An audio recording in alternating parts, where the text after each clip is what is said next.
मेरे प्रिय दर्शकों नमस्कार।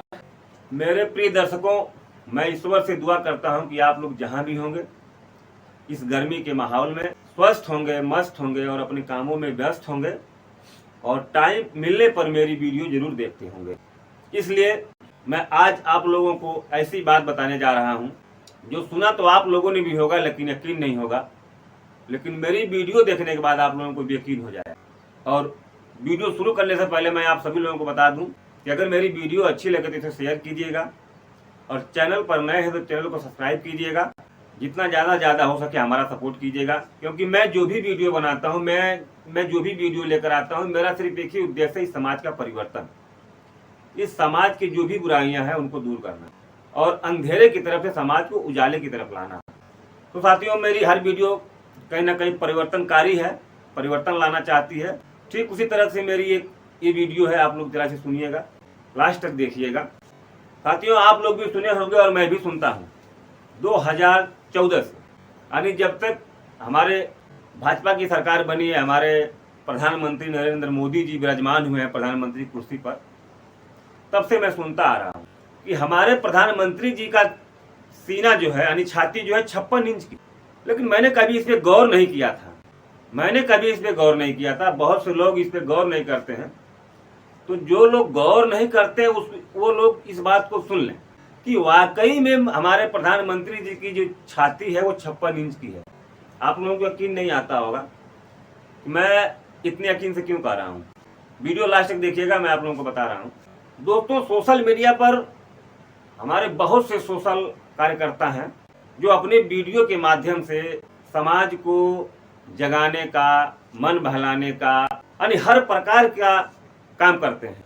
उसी तरह से सोशल मीडिया पर एक चर्चित भोजपुरी लोकगीत के कलाकार कही जाती हैं नेहा सिंह राठौर। आप लोगों ने देखा भी होगा, सुना भी होगा, नेहा सिंह राठौर। मैंने उनकी बहुत सी वीडियो देखा, तो वीडियो देखने के बाद मुझे भी कुछ चीज़ें बुरी लगती है उनकी। मुझे भी उनकी बहुत सी वीडियो में बहुत से शब्द ऐसे हैं जो मुझे बुरा लगता है, क्योंकि मेरा मानना है कि प्रधानमंत्री के लिए ऐसे शब्दों का प्रयोग ठीक नहीं है। और इसीलिए मैं मानता हूं कि हमारे मोदी जी का जो छाती है वो 56 इंच की है, क्योंकि अगर उनकी छाती 56 इंच की नहीं होती तो नेहा सिंह राठौर कई बार बहुत बड़ी कार्रवाई हो सकती थी। लेकिन वो सब कुछ बर्दाश्त, और उनको ये सब बर्दाश्त करने के कारण ही ये सवाल उठता है कि क्या नेहा सिंह राठौर गलत है या फिर प्रधानमंत्री मोदी जी गलत है। खैर, सवाल जो भी हो, क्योंकि नेहा सिंह राठौर ही नहीं, सोशल मीडिया के बहुत से कार्यकर्ता ऐसे हैं जो अपनी वीडियो के माध्यम से हमारे मोदी जी, प्रधानमंत्री जी का बहुत आलोचना करते रहते हैं, लेकिन उनके कान पर जूं तक नहीं रेंगती। तो इसे मानना पड़ेगा। लोग कहते हैं ना, गरी उसका कलेजा बहुत बड़ा है जो सब कुछ सह लेता है। तो वाकई में मोदी जी का कलेजा 56 इंच का है, बहुत बड़ा है, जो सब कुछ सह लेते हैं। लेकिन कब तक, मोदी जी से मैं भी पूछना चाहूँगा, अपने प्रधानमंत्री जी से मैं भी पूछना चाहूँगा, कब तक सहेंगे? कभी जवाब भी देंगे या सहते सहते प्रधानमंत्री के पद की जो गरिमा होती है उसको एकदम पलीत कर देंगे, मिट्टी में मिला के छोड़ेंगे? अरे, मैं मानता हूं कि आपकी छाती 56 इंच की है, आपकी सहने की क्षमता बहुत ज़्यादा है, लेकिन शर्म तो आती होगी, क्या वो भी नहीं आती? आप लोग देख रहे हैं कि अभी एक हफ्ते पहले अहमदाबाद एयरपोर्ट पर एक प्लेन उड़ते उड़ते क्रैश हो जाता है और उस प्लेन में 242 यात्री होते हैं। कोई अपना बच्चा छोड़कर, कोई अपने माँ बाप छोड़कर, कोई अपनी बीवी छोड़कर कहीं ना कहीं जाने की तैयारी करके उस प्लेन में सफ़र करते, और कुछ क्षण में यानी पलक झपकते सब कुछ खत्म। अब इस पे कुछ लोग का कहना है कि भाई जो होना है हो गया, दुर्घटना है, दुर्घटना हो गई, घट गई, उसके लिए कोई क्या कर सकता है। अभी भाजपा के कुछ लोगों ने भी इस तरह के बयान दिए हैं कि दुर्घटना को घटने से कौन रोक सकता है।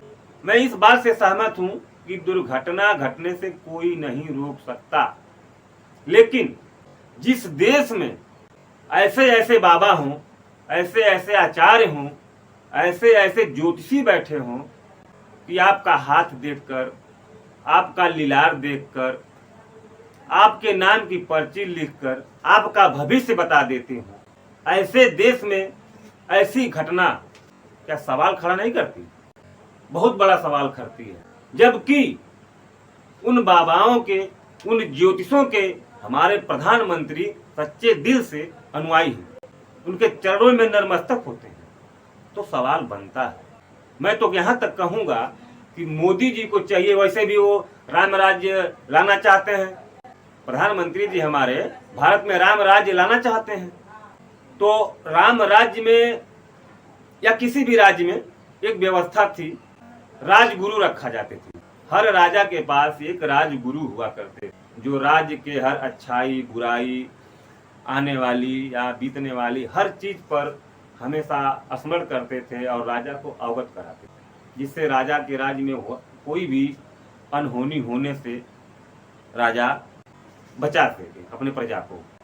तो मैं कहना चाहता हूँ कि जैसे अभी हमारे देश में बहुत से ज्योतिषी आए, बहुत से बाबा आए और चले गए, लेकिन अभी अभी कुछ दिनों से जिनको आप सभी लोग जानते हैं, धीरेन्द्र शास्त्री, जो बागेश्वर बाबा के नाम से भी प्रसिद्ध हैं, और आप लोगों ने देखा होगा कि मोदी जी भी उनके साथ कई बार जाकर के फोटो खिंचवाए हैं। हालांकि मोदी जी का फोटो खिंचवाना तो बहुत पुरानी आदत है, अच्छा हो बुरा हो फोटो उनका आना चाहिए, ठीक है, कोई बात नहीं, लेकिन उनका हर कार्य कहीं ना कहीं सवाल पैदा करता है, और फोटो खिंचवाना भी उनका एक सवाल पैदा करता है। और सवाल ये है कि जब वो धीरेन्द्र शास्त्री के इतने करीब हैं, तो उसको राजगुरु क्यों नहीं घोषित कर देते? राजगुरु घोषित कर दें, अपने बगल में एक कुर्सी रखवा लें, उसको राजगुरु की पदवी देकर उस पर आराम से बैठाएं, और अपने देश के, अपने भारत देश के आगे पीछे की जो भी बातें उसे डिस्कस करते रहें।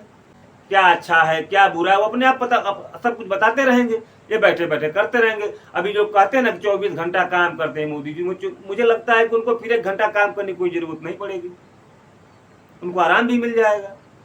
मेरी इस वीडियो को देखकर कुछ भाजपाइयों को बुरा लगता होगा, वो समझ नहीं पाते होंगे कि मैं मोदी जी की बड़ाई कर रहा हूँ या बुराई। तो मैं उनसे कहूँगा, रिक्वेस्ट करूँगा कि आप समझिए इस चीज़ को, देश को देखिए, फिर समझिए मैं क्या कर रहा हूँ। मैं नेहा सिंह राठौड़ को बुरा कहता हूँ तो इसलिए उसने कुछ शब्दों का जो है गलत इस्तेमाल किया है, और करती हैं। उनके सवाल गलत नहीं होते, उनके शब्द जो है कुछ गलत होते हैं, जो किसी भी देश के प्रधानमंत्री की गरिमा को तार तार करती है। ये मुझे गलत लगता है, सवाल उनके गलत नहीं होते हैं। और मोदी जी जो हमारे देश के प्रधानमंत्री हैं, इनकी तो बात ही अलग है, इनका तो हर कार्य ही निराला है, हर कार्य जो देश को तरक्की की तरफ लेके जा रहा है, इतनी तरक्की की तरफ लेके जा रहा है कि देश में घटना दुर्घटना हो जाए इनको कोई फर्क ही नहीं पड़ता, इनको कोई फर्क नहीं पड़ता। और फर्क पड़े भी तो कैसे? हमारे देश के कुछ पूर्वज ऐसी कहावत बना गए हैं जिसको आज के पढ़ी लिखी पीढ़ियां भी रटती हैं। जैसे कुछ लोगों का मानना होता है कि हाथी पालना बड़ी बात नहीं है, हाथी को खिलाना बड़ी बात होती है। उसी तरह कुछ लोगों का कहना होता है कि किसी स्थान को पाना, किसी मंजिल को पाना, किसी स्टेटस को पाना बड़ी बात नहीं है, उसको कायम रखना बड़ी बात है। इस नजरिए से अगर देखा जाए तो प्रधानमंत्री जी 1 नंबर के प्रधानमंत्री हैं, क्योंकि 2014 में जब वह प्रधानमंत्री की कुर्सी पाए हैं, तब से वह अपने स्टेटस को बनाने में ही लगे हैं, जिसका नतीजा है कि लगातार 3 बार प्रधानमंत्री। अगर वह देश का ख्याल रखते, देश की जनता का ख्याल रखते, मुझे उम्मीद है 3 बार लगातार प्रधानमंत्री नहीं बन पाते। तो जैसे हमारे देश की जनता है, वैसे हमारे देश को प्रधानमंत्री मिला है। वो एक कहावत है, टके सिर भाजी टके सिर खाजा, अंधेरपुर नगरी चौपट राजा। आप लोगों ने कविता को सुना होगा। एक कविता हमारे देश पर सटीक बैठती है। हमारी बातें कुछ लोगों को बुरा लगती होगी, लेकिन जिनको बुरा लगती है उनसे मैं माफी चाहूंगा, लेकिन सत्य यही है और मैं सत्य बार बार दोहराऊंगा। हमारी देश की मीडिया को ले लीजिए, कभी भी सत्ता से सवाल नहीं कर सकती। पता नहीं क्यों डरती है, या फिर बिक चुकी है। वैसे तो लोग कहते हैं कि गोदी मीडिया, यानी इसका साफ मतलब होता है कि हमारे देश की मीडिया बिक चुकी है। घटना, दुर्घटना, लड़ाई, यानी जो भी हमारे देश में आतंकी हमला या जो भी आपदाएं आती हैं, महामारियां भी आई, जैसे कोरोना हो गया, और कई तरह की आपदाएं आती हैं, किसी न किसी रूप में आती रहती हैं। ये जायज है, आती हैं जाती हैं, लेकिन कोई जिम्मेदारी होती है ना। हमारे देश में हर लोगों को अलग अलग तरीके से सौंपा गया है, और सबकी बागडोर जो है प्रधानमंत्री जी के हाथ में सौंपी गई है। तो प्रधानमंत्री जी का ये फर्ज बनता है कि अपने देश का देखभाल करें। मुख्यमंत्री के नाम पर जो हर राज्य में एक एक वजीर पाल रखे हैं, उनके ऊपर ध्यान दें, वो अपने राज्य का कैसे विकास कर रहे हैं, क्या कर रहे हैं। तो मुझे लगता है कि बहुत बेहतर होगा।